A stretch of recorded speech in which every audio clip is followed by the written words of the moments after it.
మంత్రాల పకీరు చెప్పే మాయ మంత్రం కథ కదే చంటోళ్లను భయపెట్టే భూచోడి కథ కదే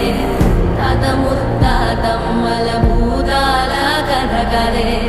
విక్రమాదిత్యుడు చెప్పిన వేదాళుడి కథ కదే దీపము నుండి దెయ్యం వచ్చే అల్లావుద్దీన్ కథ కాదే ఇది ముడత చర్మం ముసలి చెప్పే కథ